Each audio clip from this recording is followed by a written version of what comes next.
Hello, guys, and welcome to this week's episode of the Limitless Landscapers podcast. Now, the theme of the week is all about going back to school, back to work, and most importantly, working on your business.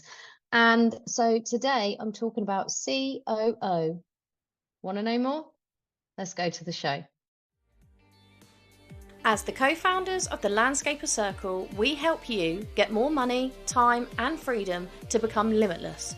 Through our experiences as fellow landscapers and our tried and tested methods, if you want help with your marketing, managing or growing your business, you've definitely come to the right place. If you're a landscaper, garden designer or supplier to the industry, then hit subscribe so you never miss an episode. Now, let's get back to the show. Hello, guys, and welcome back to this week's episode of the Limitless Landscapers podcast. I'm Paula, your host and the Landscapers coach. How are you? Yes, I still have these. I do not have a video or a camera, should I say, attached to my new PC. So we are still on the phone with the ears on, but we continue. This week, marks really the first real week of kids being back at school. Mine went back last week, but not for a full week. I know some people's went back on the Friday. So this is really the first week of proper routine. And so it's the first time any of us get to look at our businesses in any great depth if you have kids and you are a parent, because you've been otherwise consumed by them. Or even if you don't have children, don't switch off, because you've just been through what is the busiest period for us landscapers, summer. The sun's out, people are phoning up for their garden to be done yesterday. And as we move into September, it's really good to look at the business and start looking at how you can work on the business more effectively. And also look to the end of the year, because as I've said in previous podcasts recently, what did you set out to be your goal for the year? And what did you set out to achieve? How far have you got? And what actions can you take between now and January 1st to get to those goals and make some really good progress? Now, I wanted to come on today because I posted on social media about 3 key signs that you probably need to start work on your business. And those were basically COO. It was number 1, cash flow. Number 2, customer relationships. Number 3, operational efficiency. Now, all 3 of them are very good key indicators that business is going well or bad. Generally, if your cash flow is shite and customer relationships are awkward or tense, you probably have some operational issues and you probably have a business that needs a bit of work, might need a bit of strategy time, it might need some outsourcing. There's various solutions to these problems, but I'm going to come to you from my position in my landscaping company. So if you've been following along, you'll know that I run and own with my husband Aura Landscapes. We are based in the south of England, Hampshire, in fact, and we've been going 14 years now, heading into our 15th year next year. And essentially, we have been on a roller coaster of success, failures, and everything in between during that time. Let's just say I've learned a lot about myself, the business, and how to run it effectively in that time. Hence why I come to you guys as the Landscapers coach to help support you guys in your journey in business, because it's not easy. Trust me, it's not easy. And essentially, whenever we hit a bump in the road, or whenever I have these questions in my mind about business and what direction to take, it does generally come down to the CCO.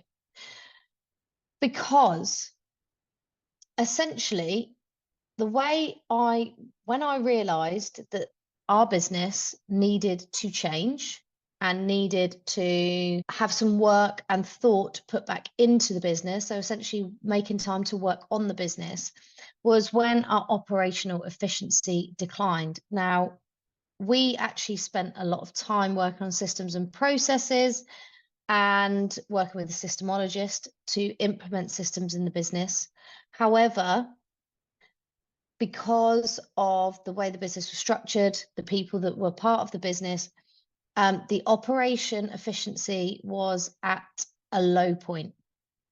And I have to take a lot of responsibility as the business owner at this point, because I could blame other people for the reason my business wasn't going the way I planned, but actually it's my job as the business owner, the CEO, the director, whatever you want to call yourself, to manage people and manage the business. And essentially, the operational efficiencies were that the teams were not being managed properly or efficiently, and they weren't completing jobs on time to budget, which then led from an operational efficiency low into cash flow issues, which obviously is a red flag to anyone who runs a cash flow and who monitors it regularly, like myself.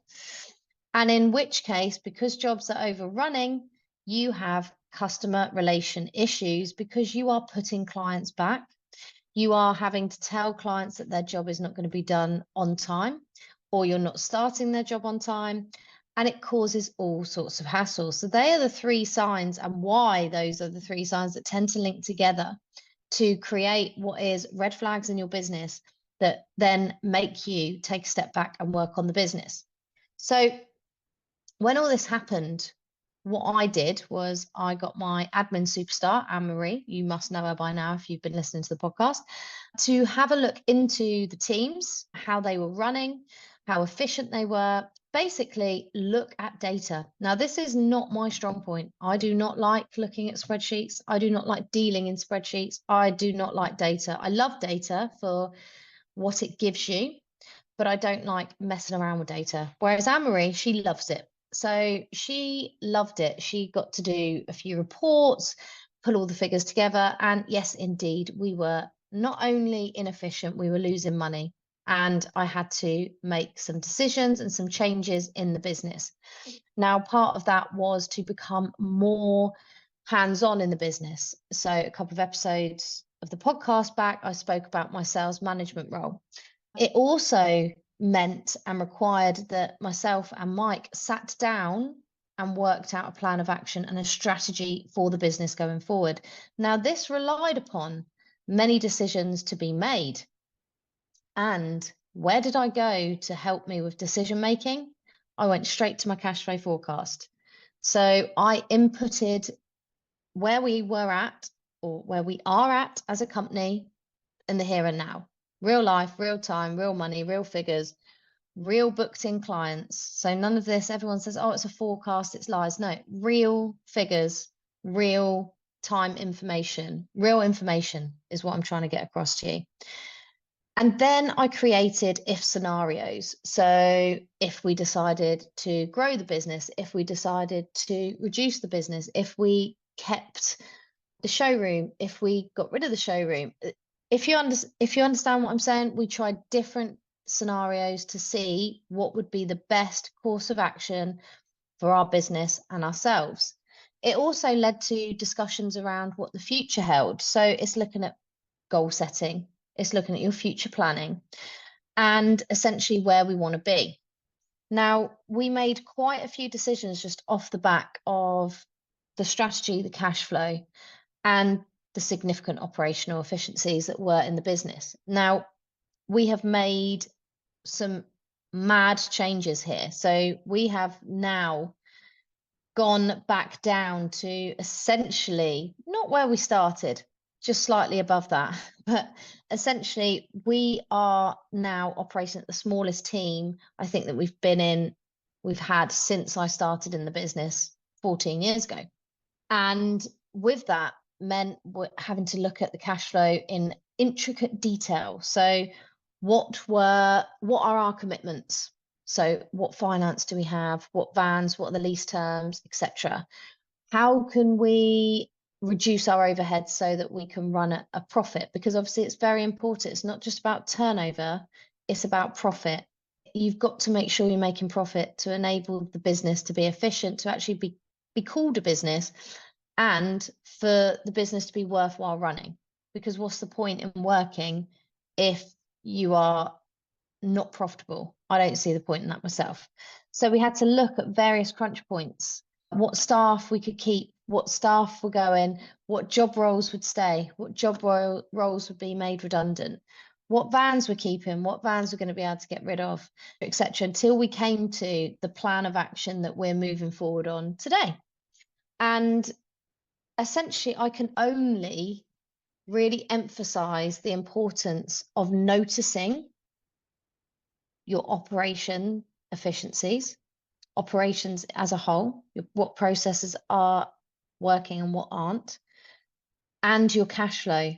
I feel like I say this over and over again, I'm a real stuck record on it, but your cash flow is your key to making really good decisions versus really bad decisions. And it allows you to map out ideas in your head. And 2 clients of mine recently have found this with cash flow. Now, one client I've been working with for many years, and I won't name him, but I'm very fond of this client, and he listens to the podcast, so you'll know who I'm talking about when you listen.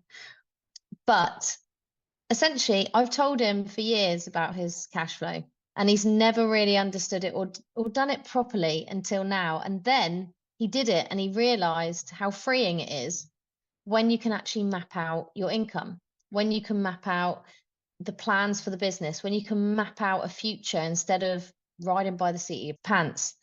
And he said he felt quite liberated by it, to be fair, and he felt in a much better place to be able to plan time with his family, which was his main goal. Now, the second client was messaging me via the app that we use to converse between meetings, and we were chatting through different cash flow questions and overheads and how do you add them and what's your overheads per day, etc. And essentially he managed to work it out, his pricing, in order to make it as profitable as possible for him, but also manageable for the client to take, because there is that fine line where we are selling to the public, we are selling to homeowners, and price does become relevant to them. And literally, we were running through the cash flow and he came to a decision, and he said, by running the numbers, i.e. the cash flow forecast, it's clear I need to add another team. And if he hadn't have bothered running the figures, if he hadn't have bothered knowing his numbers, then he would have continued in this downward spiral. I feel that, not downward spiral, he's not in a downward spiral, but in a loop where you don't feel you're getting anywhere because actually your numbers don't stack up. But if you don't know what your numbers are anyway, you won't notice that until the business is severely deteriorating and either an accountant brings it up or you've got no money in the bank. So cash flow is like a prevention rather than a cure. It prevents issues before they happen, or allows you to know there's an issue coming up and allows you to sort that out. Same with customer relations. I touched on it and said that many of our clients were peed off. I'll say many, a handful of customers were peed off because their jobs were overrunning, or we suddenly had no teams to fulfill the jobs, or we're delayed starting a new job. The key to this is communication. We have had to make some decisions. We've had to basically say no to certain projects and refund deposits if necessary because we can't fulfill the project at the time. We've also had to communicate regularly with our existing clients to explain why there's a delay or why we're not on their job, because we're trying to close 3 jobs at the moment with the smallest team we've had in years. And essentially the only thing I can say is keep your communication open. Okay, keep those communication lines open, because if you bury your head in the sand, which sometimes my mic tends to do, that's when customers really get the hump. So it's really important to keep that communication open and to be able to give them set dates. So we've now gone back to our clients with new set start dates, and we've done that on the new basis of the new team, the new structure of the business, and how we can meet the demands of the business. So it's much more structured. It's on a new planner. Mike feels happier. There's a bit more space to think, breathe. And if, God forbid, anything did overrun, we've got a little bit of space in between, so we're not pissing people off all the time. but it's essentially communication. But all three link together. You have inefficiencies in the way you operate as a business, then that's going to impact on your cash flow, which then impacts on you as a business, the decisions you make, the teams you employ, what you can and can't do, which then will impact on your clients. Particularly if you're running everything yourself, if you're new, if you're small, you are doing everything yourself. And if you don't communicate to your customers changes, anticipations in delays or anything like that, then you are going to come a cropper. So they are the three signs you need to work on your business. I'm expecting that all of you need to work on some part of your business. 'Tis the season, don't you know? And I'm betting that some of you don't know your numbers. Now, I'm not going to go into knowing your numbers. Go check out social media because I did a post on it. It will give you some idea. If you want more, let me know. You can drop me a DM or an email or just give me a call on the phone. I do like old school phone calls. And essentially, I can help you with that. That is the whole point of the Landscapers Coach, here to help landscapers in their business journeys, wherever you might be at and wherever your goal might be. But essentially, about your CCO, cash flow, customers, operations. It's really important to your business. It's really important for you. So that's all I've got to say this week.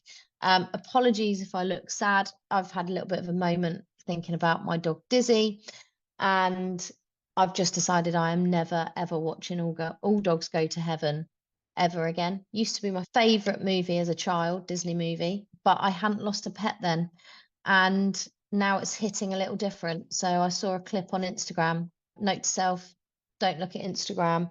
Don't watch a Disney sad movie about dogs dying when your dog of 15 years has recently passed over to Rainbow Bridge. So on that sad and unhappy ending, I'll leave it with you. If you've got any questions, do get in touch. And of course, I'll be back next week for another episode of the Limitless Landscapers podcast. Ciao for now, guys.